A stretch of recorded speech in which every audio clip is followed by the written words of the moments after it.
তারা, যিনি হলেন দশমহাবিদ্যার দ্বিতীয় মহাবিদ্যা।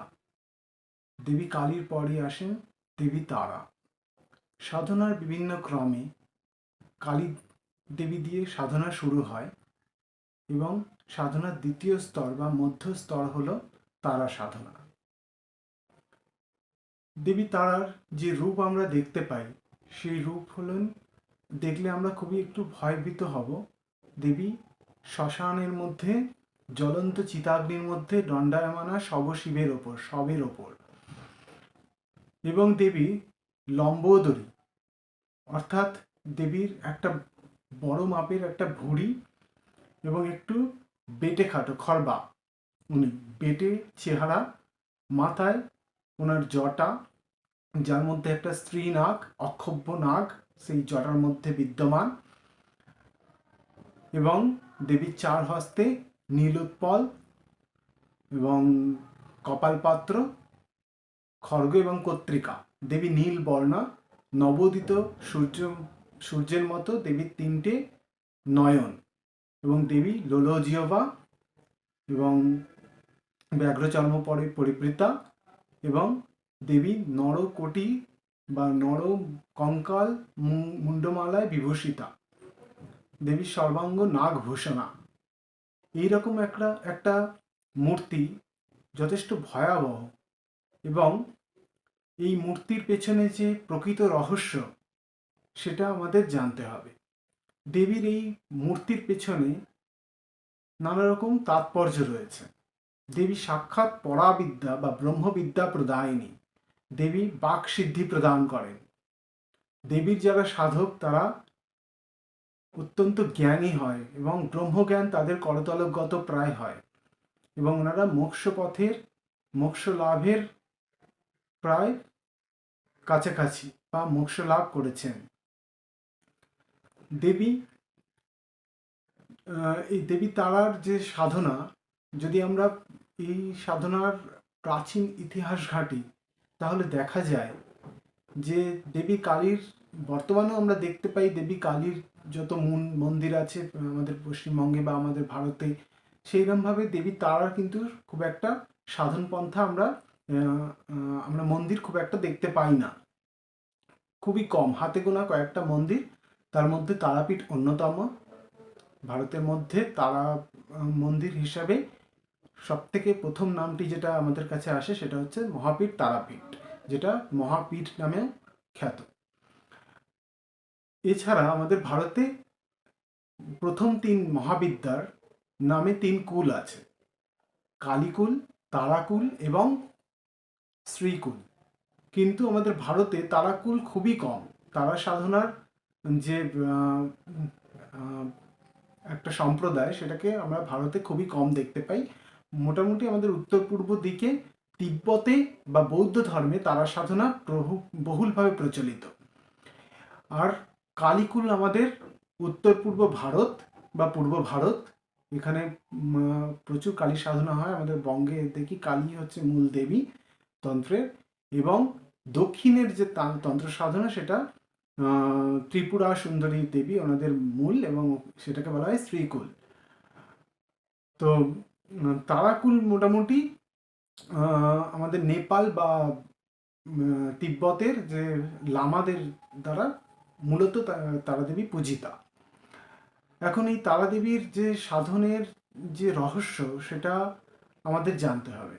ব্যাপারটা হচ্ছে, আমরা যদি তারা মূর্তিটা ভালো করে লক্ষ্য করি, আমরা দেখতে পাবো যে কালী দেবী স্বয়ং শবশিবের উপর দণ্ডায়মান আছেন, এবং কালী দেবীর আমরা দুটো রূপ দেখতে পাই। এক হচ্ছে দক্ষিণা কালী এবং আর একটা হচ্ছে বামা কালী। দক্ষিণা কালী, যিনি দক্ষিণা কালীর স্বরূপ, তিনি শিবের ওপর দক্ষিণ পথ অগ্রসর করে দণ্ডায়মানা, এবং বামা কালী হচ্ছেন বাম পথ অগ্রসর করে দণ্ডায়মানা। দক্ষিণা কালী আমাদের গৃহস্থের পূজিতা। ঘরে, আমাদের বাড়িতে বা পাড়ায় যেখানে যা পুজো দেখি বা অনেক মন্দির, ম্যাক্সিমাম আমরা দেখতে পাই যে এটা দক্ষিণা কালী। কিন্তু বামা কালী মূলত পূজিতা শ্মশানে। এই দেবীর বাম পথ এবং ডান পথ, এই যে এটা বিভিন্ন ভাবের প্রতীক। ভাবকে প্রকাশ করে। দক্ষিণ পথ যখন সামনের দিকে এগানো, সেটা হচ্ছে আমাদের সাধককে বোঝাচ্ছে যে তোমার ভাবের অনুকূল পথে তুমি সাধনা করো, যেটাকে বলা হয় দক্ষিণাচার, বা দক্ষিণাচারের আগে যে পথগুলো পড়ে, যে আচারগুলো পড়ে, তন্ত্রের যে 7টা আচার আছে, সপ্তা আচার, তার মধ্যে বেদাচার, বৈষ্ণব আচার, শৈব আচার এবং দক্ষিণাচার, এই 4টে সাধন পন্থা, সেটা হচ্ছে আমাদের ভাবের অনুকূল, মানে আমাদের জন্মার্জিত যে ভাব, আমরা সাধারণত যেভাবে সাধন করতে বা পুজো করতে অভ্যস্ত, যেমন আমরা সকালে স্নান করব, শুদ্ধ হব, পরিষ্কার হব, শুদ্ধাসনে বসবো, ফুল ফল নিরামিষ অন্ন দিয়ে পুজো দেবো, এইগুলো আমাদের ভাবের অনুকূল, মানে এটাই আমরা জেনে এসছি যে এরমভাবেই পুজো হয়। কিন্তু কেউ কখনো ভাবতে পারবে যে মাছ, মাংস, মদ্য এগুলো দিয়েও পুজো হতে পারে? এটাই হচ্ছে ভাবের প্রতিকূল, যেটা হচ্ছে বামাচার। তো দক্ষিণাকালী, স্বয়ং যিনি দক্ষিণাকালী, উনি দক্ষিণ পথ অগ্রসর করে রয়েছেন, এবং সাধনার প্রথম স্তর বা দীক্ষা থেকে পূর্ণাভিষেক পর্যন্ত দেবীর এই দক্ষিণাচারে পূজা বা সাধন হয়ে থাকে দক্ষিণাকালীর। পূর্ণাভিষেকের পর কিছু কিছু বামাচার আসে, তো বামাচারেও দেবীর পূজা হয়। আর বামাকালী পুরোপুরি বামাচারী ভাবেই পুজো হবে, বা সাধনার প্রতিকূল ভাবেই উনি তুষ্টা হবেন। এবার যখন আমরা আসবো তারা দেবীর মূর্তি রহস্যে বা দ্বিতীয়ায়, তখন দেখব যে পূর্ণাভিষেকের পর দীক্ষা, শাক্তাভিষেক, পূর্ণাভিষেক অবধি কালী সাধনা, এবং কালী সাধনা দক্ষিণাচার এবং বামাচার মিলিয়ে ঝুলিয়ে হচ্ছে।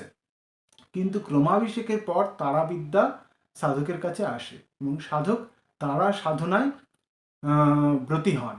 তো এই তারা সাধনা কিন্তু কখনোই সাত্ত্বিক আচার বা শুদ্ধাচার বা দক্ষিণাচারে সম্ভব নয়। এটাই হচ্ছে তারাবিদ্যার মূল রহস্য, এবং এই তারা সাধনার এই জন্যই তারা দেবীর বাম পথ অগ্রসর হয়ে আছে, অর্থাৎ সাধককে বোঝাচ্ছে যে এবার তুমি তোমার সাধক, তোমার যে ভাব, সেই ভাবের প্রতিকূলভাবে সাধনা শুরু করো। বামাচার, এটাই হচ্ছে সাধনার দ্বিতীয় ধাপ বা মধ্য গগন সাধনা, তারা সাধনা। এতদিন সাধক দক্ষিণাচারে দেবীকে পূজা করে এসছেন। দেবী দক্ষিণ পথ অগ্রসর করে সবরূপ শিবের ওপর দণ্ডায়মান আছে। এবার সাধককে তার সেই দক্ষিণাচার বা শুদ্ধাচার বা সাত্ত্বিক আচার, সেই স্থানে রেখে বাম পথকে অগ্রসর করতে হবে। বাম পথকে অগ্রসর করা মানে বাম ভাবে সাধনা শুরু করা। তখনই দেবী তার নিজের রূপ পরিবর্তন করে হচ্ছেন দেবী তারা। দেবী কালী এবং দেবী তারা দুজনেই কিন্তু অভিন্না। দেবী কালী সাধকের দ্বিতীয় সাধন স্তরে এসে দেবী কালী হয়ে যাচ্ছেন দেবী তারা, এবং দেবীর যে মূর্তি, তার মধ্যে সেই ভাব প্রত্যক্ষ বোঝা যায়। আমরা যখন দেখি যে সাধনা, এই যে দেবী তারা সাধনা, এটা তন্ত্রের তো বরাবরই আছে। তন্ত্র হচ্ছে ভারতের মাটিতে প্রথম তন্ত্রের আবির্ভাব, এটা ধরা হয়, এবং সেই তন্ত্র কিভাবে বৌদ্ধদের মধ্যে প্রসার লাভ করলো এবং বৌদ্ধদের মধ্যে কিভাবে জনপ্রিয় হলো, এবং তারা সাধনা কিভাবে তাদের মধ্যে এত জনপ্রিয়, এটা জানতে গেলে আমাদের, যদি এই ব্যাপারে অনেক মতভেদ আছে, কিন্তু এই ব্যাপারে জানতে গেলে আমাদের প্রাচীন একটা পৌরাণিক গল্প আমাদের খুবই জানা দরকার, যার পেছনে লুকিয়ে আছে আমাদের মহাপীঠ তারাপীঠের একটা বিস্তীর্ণ ইতিহাস। সেই সিদ্ধপীঠ কিভাবে এখানে আমাদের পশ্চিমবঙ্গে সেটা প্রতিষ্ঠিত হলো, সেই জিনিস জানতে হবে। আর কেনই বা এটা সাক্ষাৎ একটা এত বড় মহাপীঠ, তারাপীঠ। ব্যাপার হচ্ছে যে যখন এই বশিষ্ঠ মুনি, এই বশিষ্ঠ মুনি কে ছিলেন সেই নিয়ে অনেক রকম দ্বন্দ্ব আছে, অনেক রকম মতভেদ আছে। কেউ কেউ বলেন রামের যে শ্রীরামের যিনি গুরু ছিলেন তিনি হচ্ছেন বশিষ্ঠ। এই বশিষ্ঠ যিনি তারা সাধনা করেছিলেন, সেই বশিষ্ঠ এবং শ্রীরামের যে গুরু তিনি একজনই। আবার অনেকে এটা মানতে চান না। আবার অনেকে বলেন ইষ্টকে যিনি বশ করতে পেরেছেন তিনি বশিষ্ঠ। তাই বশিষ্ঠ কারুর নাম নয়, এটা একটা পথ। তো যাই হোক, একজন ঋষি, মহর্ষি, যিনি ঋষি বশিষ্ঠ, তিনি ব্রহ্মার কাছ থেকে তারাবীজ দীক্ষিত হন, তারাবীজ লাভ করেন। করে সেই মন্ত্রে উনি সাধনা শুরু করেন এবং 1000 বছর ধরে উনি শুদ্ধাচারে, বেদাচারে দেবীর সাধনা করেন, কিন্তু দেবীর দেখা পান না বা সিদ্ধিলাভও করতে পারেন না। তখন উনি ভয়ঙ্কর ক্রুদ্ধ হন এবং রেগে গিয়ে তারাবীজকে অভিসম্পাত করতে উদ্যত হন, যে এই তারাবীজে ভবিষ্যতে আর কেউ কখনো সিদ্ধিলাভ করতে পারবে না। এরকম একটা অভিসম্পাত দিতে উদ্যত হলে তখন দেবীর আকাশবাণী হয়। দেবী ওনাকে বলেন যে এইভাবে শুদ্ধাচারে আমি কখনো তুষ্টা হই না। আমার সাধনা করতে গেলে আমার সাধন পথ তোকে শিখতে হবে, এবং কোত্থেকে শিখবি? শিখতে গেলে তোকে যেতে হবে আদি তারাপীঠ। আদি তারাপীঠ হচ্ছে তিব্বতে। তিব্বতে চীনে বশিষ্ঠ মুনিকে যেতে বলেন এবং সেখান থেকে বুদ্ধরূপী জনার্দন অর্থাৎ বিষ্ণুর অবতার বুদ্ধ ওখানে আছেন এবং উনি তারাবিদ্যায় সিদ্ধ। সেই বুদ্ধরূপী জনার্দন বা তার কাছ থেকে এই তারাবিদ্যা বা তারা সাধনা শিখে এসে উনি ওনাকে সাধনা করতে বলেন। সেইভাবে উনি তিব্বতে যান এবং সেই বুদ্ধরূপী জনার্দনের কাছ থেকে, ওনার কাছ থেকে শিষ্যত্ব নিয়ে উনি পঞ্চমকার সাধনা বা বীরাচারী সাধনা বা বামাচারী সাধনা উনি শেখেন এবং দেবীর আদেশ মতো উনি বক্রেশ্বরে, পশ্চিমবঙ্গের বক্রেশ্বরের কাছে তারাপুরে এসে সেই শিমুলতলায় উনি পঞ্চমুণ্ডী আসন স্থাপন করেন এবং সেখানে বসে তারা সাধনা শুরু করেন এবং এই সাধনায় উনি সিদ্ধিলাভ করেন এবং দেবী তারা স্বয়ং সেখানে আবির্ভূতা হয়ে সাধককে দর্শন দেন এবং বশিষ্ঠ মুনি দেবী তারাকে ওখানে শিলামূর্তিতে উনি অবস্থান করতে দেবীকে প্রার্থনা করেন এবং যেই শিলামূর্তিতে দেবী আজও সেখানে বিরাজিতা। পরে সেই শিলামূর্তি আবার পরে ওখান থেকে উদ্ধার করা হয়, হয়ে এই বিশাল মন্দির স্থাপন করা হয়। সেটার একটা আলাদা ইতিহাস আছে।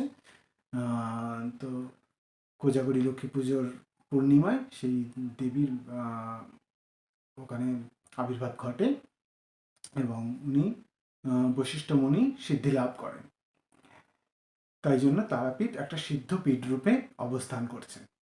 এখন যে এই বুদ্ধরূপী জনার্দনের কাছ থেকে বশিষ্ঠ মুনির তারা সাধন পদ্ধতি শিখে আসা, এর পেছনে অনেকগুলো ব্যাপার নির্ভর করছে। সেটা ঐতিহাসিকদের মধ্যে অনেক রকম দ্বন্দ্ব আছে এই নিয়ে। ব্যাপারটা কি? তাহলে কি তারা সাধনা ভারতে প্রচলিত ছিল না সেই সময়, যার জন্য বশিষ্ঠ মুনিকে সেই চীনে যেতে হলো তারা সাধনা শেখার জন্য? বা এই তারা সাধনা কি শুধুমাত্র চীনেই ছিল, এখানে ছিল না? বা আরেকটা হতে পারে, তারা সাধনা ভারতে, যেহেতু তন্ত্র ভারতের মাটিতেই তন্ত্রের উৎপত্তি, তাই এখানে অবশ্যই তারা সাধনা ছিল, যেটা সময়ের সাথে লুপ্ত হয়েছিল এবং সেই তারা সাধনা বৌদ্ধদের মধ্যে খুব জনপ্রিয় হয়ে গেছিল এবং সেখান থেকে বশিষ্ঠ মুনি বা অন্যরকমভাবে কোনো হাত ধরে ভারতে ফিরে আসে এবং ভারতে ফিরে এসে নিজের মতো করে একটা রূপ নেয়। তো যখন তন্ত্র ভারতে ছিল, তারা সাধনা সেখানে একরকম ছিল, সেখান থেকে চীনে গেল, চীনে গিয়ে নিজের মতো হলো, নিজের মতো মানে বৌদ্ধরা নিজের মতো করে নিল, করে নিয়ে আবার সেটা একটা অন্য রূপ ধরে আবার ভারতে ফিরে এলো। তো এটাই হচ্ছে সব থেকে, ঐতিহাসিকরা সব থেকে মানে এটাই নির্ভরযোগ্য পথ মনে করেন, এটাই এই মতটাই সব থেকে সবার গ্রহণযোগ্য খুব বেশি, যে ভারত থেকে তন্ত্র বৌদ্ধদের কাছে গেছে এবং বৌদ্ধদের কাছ থেকে আবার তন্ত্র ভারতে ফিরে এসছে। এবার বৌদ্ধদের কাছে তন্ত্র গেল কিভাবে, এটা নিয়েও একটা গল্প আছে। এই গল্পটা হচ্ছে যে বৌদ্ধদের মধ্যে একটা সময় ছিল, যেই সময় বৌদ্ধদের কাছে এই সন্ন্যাসী হয়ে যাওয়াটা খুবই গর্বের ব্যাপার ছিল এবং বাবা মারা চাইতো তার ছেলে মেয়েরা সবাই সন্ন্যাসী হোক। সেটা একটা বাবা মার কাছে খুব গর্বের ব্যাপার হতো।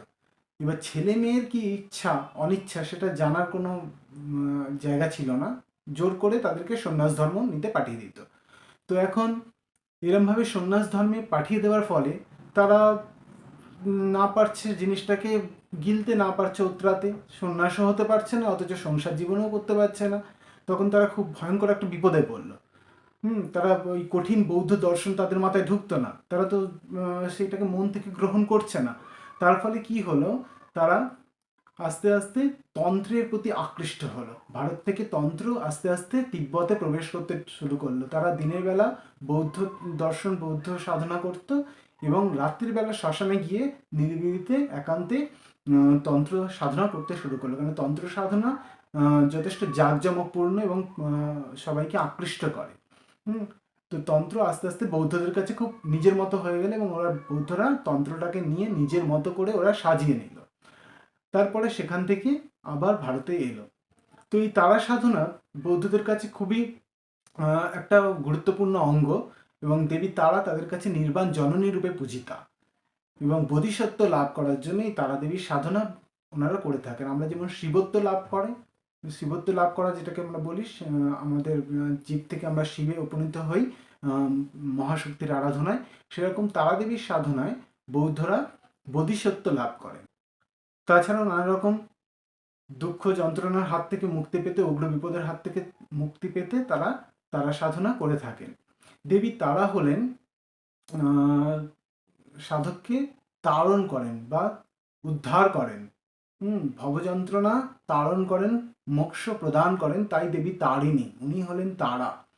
ভারতে দেবী তারা তিনটি মূর্তি খুব বহুল প্রচলিত, বহুল ভাবে সাধন করা হয় এখানে। সেটা হচ্ছে দেবী একজটা তারা, একজটা, দেবী উগ্রতারা এবং দেবী নীল সরস্বতী। যদিও বৌদ্ধদের মধ্যে নানা রকম তারা মূর্তি এবং বহু রকমের ভেদ দেখা যায়, যেমন নীল তারা, তারপরে শুক্ল তারা, রক্ত তারা, পিত তারা, হরিত তারা, এরকম নানা রকম তারা দেবীর নানা মূর্তি ওনাদের মধ্যে পূজিত হন। কিন্তু হিন্দুদের মধ্যে মূলত এই তিন রূপ, উগ্রতারা, একজটা তারা এবং দেবী নীল সরস্বতী পূজিত হয়ে থাকেন। সাধককে উগ্র বিপদের হাত থেকে উদ্ধার করেন বলে উনি উগ্র তারা রূপে, ওনার নাম উগ্র তারা, উনি সাধকের পূজিতা, উগ্র তারা ইষ্ট রূপে পূজিতা। আবার সাধককে বাক শক্তি, বাক সিদ্ধি প্রদান করেন উনি, সাধককে বাক শক্তি প্রদান করেন, অষ্টসিদ্ধি প্রদান করেন এবং মোক্ষ লাভ করেন, কবিত্ব প্রাপ্তি ঘটান। তাই জন্য উনি বাগবাদিনী নীল সরস্বতী, দেবী সাক্ষাৎ জ্ঞান মূর্তি, জ্ঞান প্রদান করেন।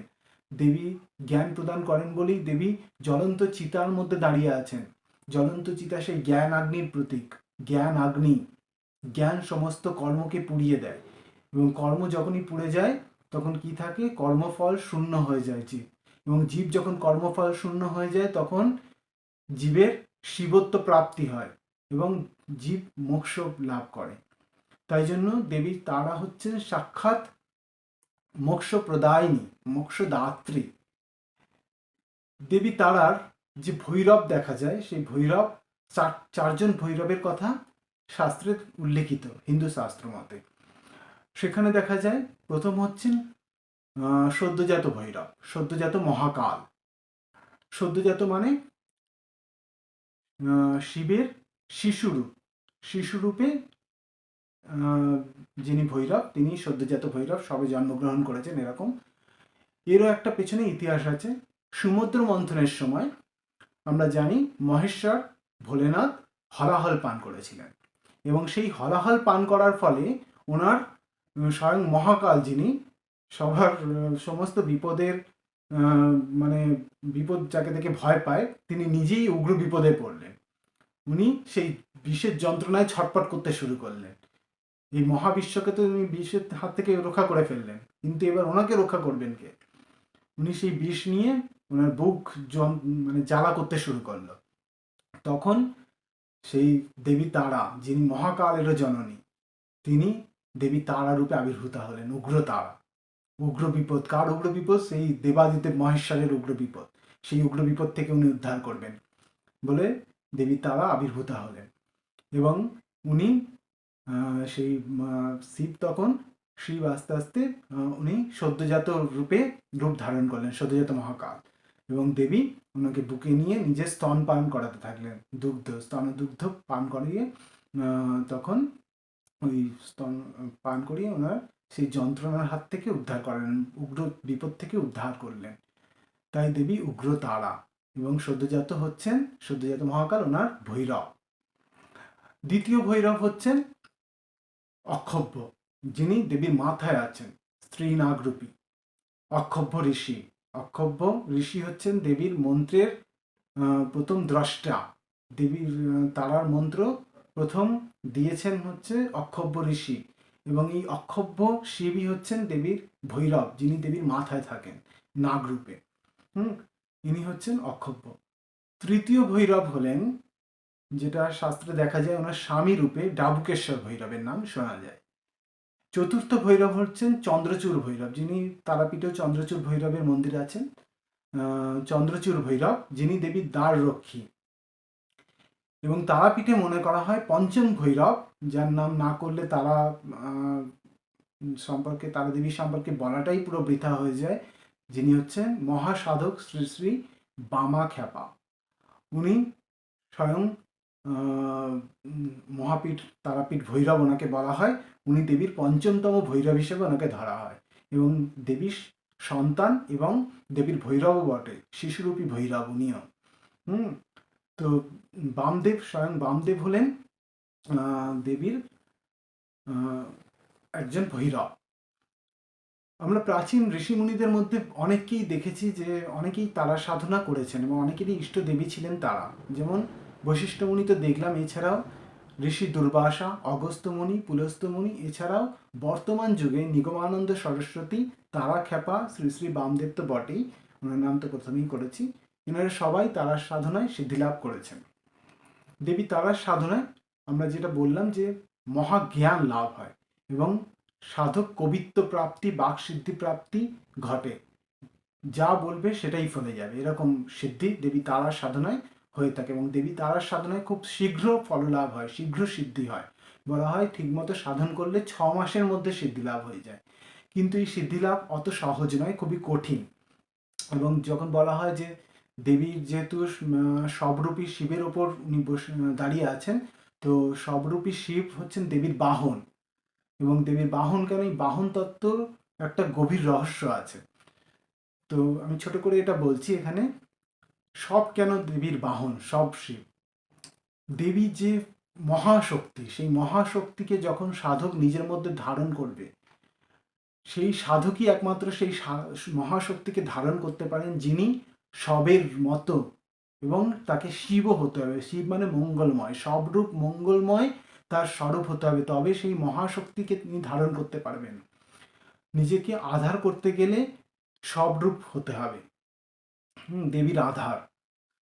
তো আধার করা মানে কি, ব্যাপারটা হচ্ছে এরকম যে যিনি ডেড বডি হচ্ছে নির্বিকার, নিষ্কল, তার কোনো চাওয়া পাওয়া নেই, তার কোনো কামনা বাসনা নেই, তার কোনো ষড়রিপু তাকে কিছু করতে পারে না, কিন্তু সে ডেড বডি। সাধককে এরকমই ডেড বডি সবের মতো হতে হবে, তার মধ্যে কোনো চাওয়া পাওয়া থাকবে না, কোনো ষড়রিপু তাকে বিচলিত করতে পারবে না, সে হবে নির্বিকার, নিষ্কল্প, একদম শিবের মতো, শিবময়, মঙ্গলময়, শিবময় হতে হবে তাকে। তবেই সে সেই দেবীর সন্তান হয়ে উঠবে, এবং সেই দেবী ওনার মধ্যে আবির্ভূত হবেন। দেবীর আধার করে তুলতে হবে নিজেকে। এবার আমি যখন, ধরুন আমি শিবত্ব লাভ করলাম, দেবীকে আমার মধ্যে জাগরিতা করলাম, আবির্ভূত করালাম, এবং আমার পরবর্তী জেনারেশনকে, আমার যে পরবর্তী যে প্রজন্ম আসছে, সেই প্রজন্মকে আমি সেই বিদ্যা দান করে গেলাম। তার মানে দেবী আমার মাধ্যমে অন্য এক জায়গায়, অন্য একটা প্রজন্মে উনি গেলেন। তার মানে দেবীর বাহনকে আমি কি, আমি সবরূপী শিব, আমি শিবত্ব প্রাপ্ত হয়েছে আমার, আমি নিজেকে নিষ্কল নির্বিকল্প করতে পেরেছি, আমার কোনো কিছুই পৃথিবীর কোনো কিছু আমাকে বিচলিত করতে পারে না, কোনো মান অপমান, ভয়, কোনো লজ্জা, ঘৃণা, মোহ, মাৎসর্য, এগুলো কোনো কিছু আমাকে বিচলিত করতে পারে না। তাই আমি সবরূপ শিব, এবং আমি দেবীর সাক্ষাৎ সাধক হয়ে উঠতে পেরেছি। আর যখনই আমি এটা হয়ে উঠতে পারবো, তখনই আমি দেবীর সেই পরম বাহন হয়ে উঠতে পারবো। তাই দেবীর বাহন সব, কালী দেবীর ক্ষেত্রেও তাই। তো দেবীর এই বাহন যে সবশিব এবং নিজেকে সবরূপ শিব করে তুলতে হবে, এবং দেবীর এই সাধনার জন্য তাই সব সাধনা খুবই গুরুত্বপূর্ণ। সব সাধনা করতে হবে, এবং সব সাধনায় যখন একদম শূন্য শ্মশানে রাত্রিবেলা এই সব সাধনায় আমি বসবো, বা যিনি সাধক তিনি বসবেন, তখন কিন্তু নানা রকম বিঘ্ন উৎপন্ন হবে। এই বিঘ্ন কারা করবে? দেবীরই নানা রকম অঙ্গ প্রত্যঙ্গ দেবতা বা উপদেবতা বা অপদেবতা, নানা রকম পিশাচ, যক্ষ, রাক্ষস, বেতাল, হ্যাঁ, নানা রকম যোগিনী, ডাকিনী, এরা এসে নানা রকমভাবে বিব্রত করার চেষ্টা করবে। কিন্তু যখনই এদের ভয়তে সাধক ভয় পেয়ে যাবে, ভয় পেয়ে গেলেই সাক্ষাৎ মৃত্যু, মৃত্যু ছাড়া আর কোনো পথ নেই। কিন্তু যে সাধক এইসব দ্বারা বিচলিত হবে না, এবং এইসব দ্বারা সাধক বিব্রত হবে না, ভয় পাবে না, একদম নিজের সংকল্পে স্থির থেকে দেবীর সাধনা করে যাবে, তখনই কিন্তু সেই সাধকের সিদ্ধি লাভ ঘটবে। এবং এই যে নানা রকম উপদেবতা অপদেবতা চারিদিকে ঘুরে বেড়াচ্ছে, এনাদের আশীর্বাদও সাধকের দরকার, কারণ এরা দেবীরই রূপ, দেবীরই অঙ্গ প্রত্যঙ্গ, অঙ্গ দেবতা এনারা, আবরণ দেবতা, এবং দেবীর পৈশাচিক রূপ এরা। তাই জন্য এদের আশীর্বাদও দরকার তারাবিদ্যায় সাধন লাভ করার জন্য। তো তারা সাধনা অতটাও সহজ পথ নয়, এই বামাচারী সাধনা। এবার যখন এই সাধক এই তারাবিদ্যায় সিদ্ধিলাভ করবেন, সেই সাধকের মধ্যে সমস্ত ব্রহ্মভাব প্রকটিত হবে। কি কি ভাব? সাধকের মধ্যে শুদ্ধ ভাব, পৈশাচিক ভাব, নানা রকম এরকম ব্রহ্মভাব, বিপরীত ভাব সাধকের মধ্যে দেখা যাবে। কেন? তারা সাধনা যিনি করেছেন তিনি দক্ষিণাচারও করে এসছেন, তিনি বামাচারও করে এসছেন, সর্বসাধনায় তিনি সিদ্ধিপ্রাপ্ত। তাই তার কাছে সর্বভাব হয়ে ভাবময় হয়ে উঠবেন উনি। তিনি হবেন ব্রহ্ম সাধক, তিনি যথার্থ সাধক, এবং তিনিই ব্রহ্ম। অহং ব্রহ্মাস্মি উনিই বলতে পারবেন, কারণ উনি দেবী তারার সাধনায় সিদ্ধিলাভ করেছেন। উনি সাক্ষাৎ বাক শক্তি, মানে ওনার মধ্যে সেই বাক সিদ্ধি চলে এসছে। তিনি ব্রহ্মস্বরূপ, শিব স্বরূপ উনি। তো যাই হোক, দেবীর সাধনা এইরকমভাবে বিপরীতভাবে করতে হবে। তাই জন্য বলা হয় তারা সাধনায় বৈপরীত্য মিতি। বিপরীতভাবে সাধনা না করলে তারা সাধনা কখনোই সফল হবে না। এবং দেবীর যে এই মূর্তির যে ভাব, সেই ভাবটাও তাই সেরকমভাবেই দেখাচ্ছে যে দেবীর বাম পথ অগ্রসর হয়ে আছে। তার মানে তুমি তোমার পিছনের যা করে এসছো সমস্ত সাত্ত্বিক আচার পেছনে রেখে এবার বামাচারকে সামনে নিয়ে আসো, বামাচারে সাধন করো। এবং দেবীর কালী দেবীর যে বাম হস্তে খড়গ আর মুন্ড আমরা দেখতে পাই, সেই খড়গমুণ্ড পরিবর্তিত হয়েছে তারা দেবীর হাতে নীল উৎপল এবং কপালপাত্র। কপালপাত্র হচ্ছে শ্মশানের চিহ্নযুক্ত, এবং এটা আকাশ তত্ত্বের প্রতীক। আকাশ হচ্ছে একমাত্র শেষ তত্ত্ব যেখানে সাধককে সবসময় নজর রাখতে হবে, কেননা সাধকের লক্ষ্য হচ্ছে সেই আকাশ তত্ত্ব, কারণ আকাশই হচ্ছে নির্বাণের প্রতীক। আমরা সবাই যখন নির্বাণ প্রাপ্ত হব, আমাদের আত্মা সেই আকাশে বিলীন হয়ে যাবে। তাই জন্য সবসময় আকাশের দিকে লক্ষ্য রাখতে হবে। এটাই দেবীর এই কপাল পাত্র হাতের সেটাই প্রকাশ করছে। এবং সেই নীল উৎপল হচ্ছে নির্বাণ শান্তির একটা প্রতীক। সাধক যখন সাধনা করতে করতে দেবীর এই বাম হস্ত উদয় দেখবেন, তখন সাধকের সেই নির্বাণের কথা মনে পড়বে এবং নির্বাণ শান্তি লাভ করবে সাধক। দেবীর ডান হাত, যেখানে কালী দেবীর ডান হাত, দক্ষিণ হস্তদ্বয়ে আমরা দেখতে পাই বর এবং অভয়, সেখানে এখানে এসে পরিবর্তিত হয়েছে খড়গ এবং কর্তৃকা। খড়গ হচ্ছে জ্ঞানের প্রতীক এবং কর্তৃকা হচ্ছে কালের প্রতীক, কালচক্রের প্রতীক। দেবীর বরাভয় যে ভাব সেটা এখন সংকোচন করেছে। কেন সংকোচন করেছেন? যখন সাধক প্রথম সাধনায় প্রবেশ করেছেন, তখন সাধক হচ্ছে নিতান্ত শিশু সাধন পথে। তখন প্রতি পদে দেবীর যে দেবীর বর এবং অভয় সর্বক্ষণ সাধকের দরকার ছিল। কিন্তু এখন সাধক পূর্ণাভিষেক প্রাপ্ত হয়ে ক্রমাভিষেকে অভিষিক্ত, তার মানে সাধক যথেষ্ট হৃষ্টপুষ্ট হয়েছে সাধনায়। এবার সাধকের আর বরাভয় দেবীর এখন দেবে না। বরাভয় তো দেবীর সবসময় সাধকের ওপর আছে, কিন্তু এখন সাধকের অন্য কিছুর দরকার। কি দরকার? সাধক এখন এগিয়ে গেছে। রক্ত বীজ এইসব যে অসুরের ভয় তখনও সাধকের এখন আর অতটা নেই, কেননা এইগুলোকে সাধক অলরেডি জয় করে এসছে। তাহলে সাধকের কি দরকার? সাধক এখন যখনই এগিয়ে যাবে বাম পথ অগ্রসর করে, তখন পেছন ফিরে যখনই দেখবে, তখন দেখবে দেবীর ওই খড়গ এবং কর্তৃকা, খড়গরূপী জ্ঞান। তার মানে দেবী সবসময় জ্ঞানের সাধককে বলছে, জ্ঞান দিচ্ছে, তুমি এগিয়ে যাও, আর পেছনে ফিরে তাকিও না। পিছনে তাকালে জ্ঞান আর কাল, কর্তৃকা, তার মানে সময়ের মূল্য বোঝো, ক্রমাভিষিক্ত হয়েছ, এবার তাড়াতাড়ি সাধন করে সাধন ফল অর্জন করো। সময় নষ্ট করা যাবে না। এটাই এইভাবে প্রকাশ ঘটাচ্ছে। দেবীর সর্ব অঙ্গ নরম কঙ্কাল মালায় বিভূষিত এবং নাগ দ্বারা বিভূষিত দেবীর সর্বাঙ্গ। দেবী সাক্ষাৎ ব্রহ্মবিদ্যা প্রদান করছেন, দেবী লম্বোদরী। এইভাবে দেবী তারার বিভিন্ন ভাব আমরা আস্তে আস্তে জানতে হবে। ভাবগুলো জেনে বিপরীতভাবে, বিপরীত সাধনায়, পঞ্চমুখার সাধনা, এই সাধনা অতীব গুহ্য। আমি কিভাবে করে পঞ্চমুখার সাধনা তার ভেতরে যাব না, কেননা পঞ্চমুখার সাধনা হচ্ছে বীজ দিয়ে বিশ্বক্ষয়। এই পাঁচটা যে জিনিস, মদ্য, মাংস, মৎস্য, মুদ্রা এবং মৈথুন, এই পাঁচটা জিনিস মানুষের সমস্ত কিছুর জন্য দায়ী। মানুষের যে আমরা যে জীবভাবে পরিণত হয়েছি, এই পাঁচটা জিনিসের জন্য। এই পাঁচটা জিনিস হচ্ছে চরমতম ভোগের জিনিস। এগুলো দিয়ে সাত্ত্বিকভাবে পুজো কখনো হয় না, এবং এগুলো দিয়ে বামাচারী পুজো হয়। বামাচারী পুজো এগুলো ব্যবহার করে সাধক কি করে, যে এই পাঁচটার জন্য সাধকের যে অধোগতি, সেই অধোগতিকে পাল্টে দিয়ে ঊর্ধ্বগতি ঘটায়, এবং সাধক আস্তে আস্তে মোক্ষের দিকে এগিয়ে যায়। তো এই যে পাঁচটা পঞ্চমুখার সাধনা, এই সাধনা অতীব গুহ্য। এর কীভাবে পদ্ধতি, সেগুলোর ভেতরে আমি যাচ্ছি না, কিন্তু জানতে হবে যে পঞ্চমুখার সাধনা ছাড়া তারাদেবীর সাধনা কখনো সফল হয় না। এটাই শিব নির্দেশ।